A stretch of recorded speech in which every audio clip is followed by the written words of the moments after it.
Hey, what's up everybody? Welcome back to part 2 of this Void City Customs video here, making the Death of Superman figures, Doomsday and Superman. Today in this video, I myself, Dan, am going to be taking a look at Superman. How we went from this guy right here who comes in the 2-pack with Devastator, or Earth 1 Batman if you want to call it what the box says. I call him Devastator. How we turned this guy into this guy right here. Look at that. That is the Superman number 75, January 1993, where he gets killed by Doomsday at the end. Spoiler alert. Anyways, here is this figure. So let's just jump right in. As with our last video, I will be including some photos along with this because I took a bunch of documentation along the way as I made this Superman figure to go along with the Doomsday from back here. He is in our last video. If you haven't seen it yet, take a look. I will have a link at the end of this one, obviously. Anyway, a little bit went into the making of this Superman, more than just the figure that came out of the package right here.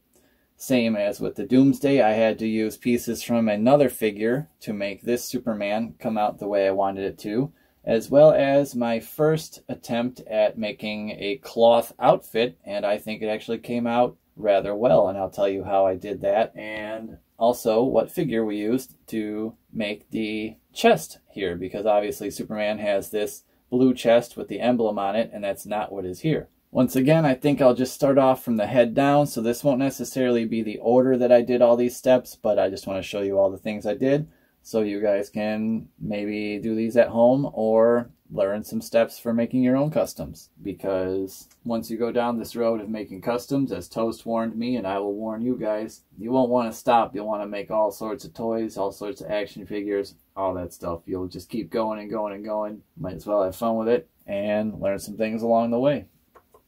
So starting off here, we'll take a look at his face and what happened to his head, some of the battle damage there. So one of the scenes that always stood out to me was where Superman gets punched in the face by Doomsday, and Doomsday's claws rake across his cheek and they leave these 3 big divots in his face. So I wanted to make sure I included those, as well as any of the big bruises and welts that he had on his face. So he's got the blood there, and I carved those divots actually in with my X-Acto and then painted in the blood, and the welts are actually sculpted on there with some epoxy putty, which I will show you in a moment because that will be more important here in a second. But all the rest of that is just painted on extra detail. I also painted his face a little bit in the skin color region to match the torso a bit better, because that's not the original torso that he came with. We will get into that as well. So speaking about the torso here, what I did for that was I got this Liu Kang action figure from Mortal Kombat 11. Now, you might be saying to yourself, what good would that do? He's got a shirt on, so why did you get this figure? He looks like he would be useless. Well, as you can see, underneath there, if you take the figure apart, which I did, the vest comes right off. And when you take the vest off, underneath is this bare chest. There is also a bare midsection piece, but it doesn't have any detail on it. It just kind of looks like a flat sausage. So I did not use that, but it's covered with cloth anyway, so that didn't really matter. But I did use the one that came with Superman, so he does still have the 6-pack, and you can actually see it through the cloth. The other thing about the Liu Kang figure is that it has these gauntlets on the wrists. So those, I did have to cut up the center of them with the blade after I put them in the boiling water to make them pliable, and then they peeled right off of his forearms.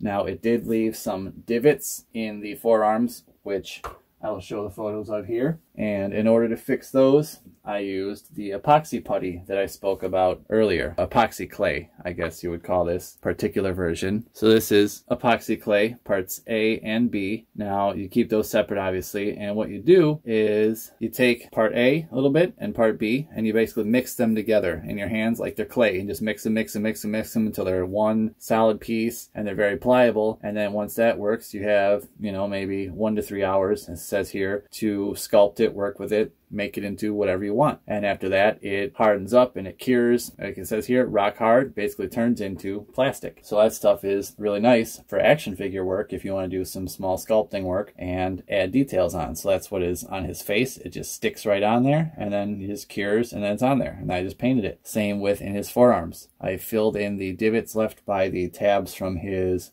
bracers, and I sanded it down, painted over it, and I think it looks all right. Up close, you know, you can tell it's not the original figure, but far away it looks pretty decent. Looks like he's got bare arms and is fighting. So I painted the hands, and because the hands come from the Superman figure, so I painted the hands and the face to match the torso, which is a little bit darker, but that's fine because Superman's been fighting for like 2 days straight at this point, so he would be pretty dirty, I'd imagine. So that's kind of another thing I like about that being a bit darker.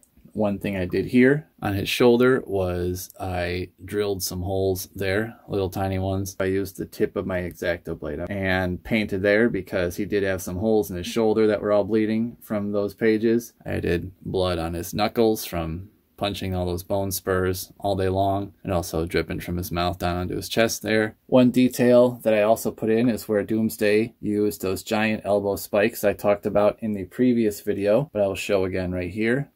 Big elbow spikes. Superman had him, was trying to take him to space, and that's when Doomsday elbows him right in the side, and Superman falls away, and that's when Supergirl gets her face punched off. But here he is with his bloody side from where he got stabbed. There's actually a hole in there, blood dripping down on the belt and all that. That's not paint smear, that's actually the blood dripping down. Another thing I used the epoxy clay for were these sculpts on his legs. He gets pretty ripped up in the comics from Doomsday's spikes again. So I did carve the actual cut into his leg on that one. And then I sculpted this ripped fabric with the epoxy clay. Same with that one. That's sculpted on there. Painted it to match his suit. And then painted the inside blue part to be skin color again. So that could be his leg instead. And then same with the rip on his knee there. That's kind of just drawn on a little bit and then painted around. So that's not sculpted. I thought that piece was a bit too small to sculpt on. I thought it would get broken off.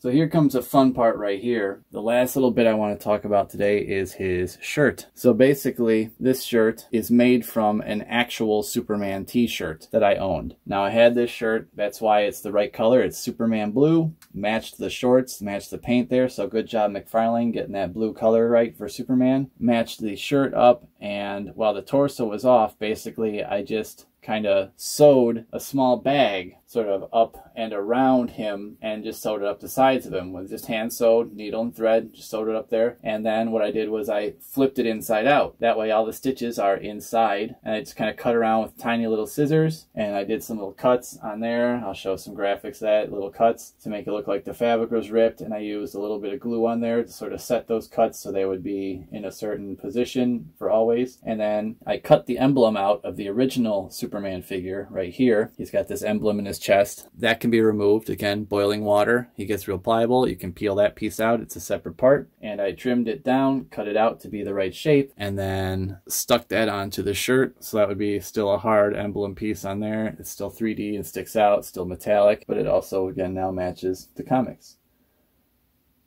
All in all, I would say this figure took a little less time than Doomsday. Doomsday had a lot of different paint. I had to do a lot of different layers of paint, some experimentation with different types of paint, as well as just carving all the little pieces of bone for the different parts of him. And with Superman, I obviously didn't have to do that as much. That was a lot easier because, you know, I just had to basically mix and match some parts. The only part that really took a while was just sculpting all the pieces of the fabric on there for his legs, and then sculpting the forearms and getting those right and getting those sanded down to the point where they were convincing enough to me that I thought they looked okay. Now they both go in my display. But one of the things I eventually would love to do with these guys is to make a diorama in the display case. I have these on my display case rather than on the shelf back here with all the rest of the McFarlanes. One thing I would love to do is make a back piece that is three-dimensional but is the front of the Daily Planet, and they would have some rubble around their feet from the street, and all the windows would be blown out of the front of the building from the punch that they delivered where it blew all the windows out of the front of the building. I always thought that was really cool. Eventually it'd be cool to somehow get maybe a Lois and a Jimmy action figure. I don't know where I'll find them or how I'll make them yet, but I think it'd be cool to have them down in the corner with them snapping the pictures and being right there. The only other scene I thought of maybe perhaps doing would be with Doomsday already on the ground, Superman on the ground with Lois there, if I can find a good Lois or make a good one. And I'd also have to make Ice and Bloodwind, who I already know how I'd make both of them, so that's already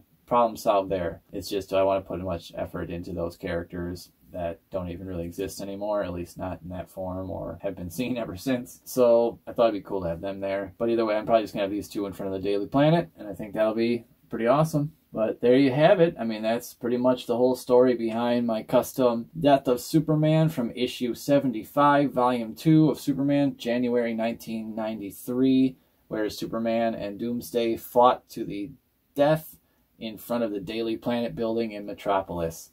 This is basically what they both looked like for the most part. Like I said, I still probably going to paint the shorts and the boots green. I'll probably do that when I finish my other green suited Doomsday, which is a stretch goal project, but we'll see if I get there. Obviously, I'll put up a video. That'll be a pretty crazy video, I bet. But I want to have the same green, so I'll mix up that batch of paint and I'll do them both at the same time. Other than that, I think he looks fine as is. I think it looks really cool. You can tell who they're supposed to be, and I really think McFarlane could have, in this 2-pack, maybe given us a little bit more of a battle damage Superman and given us an actual Doomsday rather than just Devastator versus Superman to repackage the same figure. I just think with one different piece, you just give him a different head, you give him maybe 2 different feet, and other than that, just paint them different, or sculpt the spikes in a different colored plastic, put them in white plastic instead of gray. Done. You got Doomsday. It would have been pretty easy, and who knows, maybe when we eventually do get Doomsday, if he does one, it'll be done that way. Although it would be nice at this point because it's been so long to see a whole new sculpt. Fingers crossed. Give us a Doomsday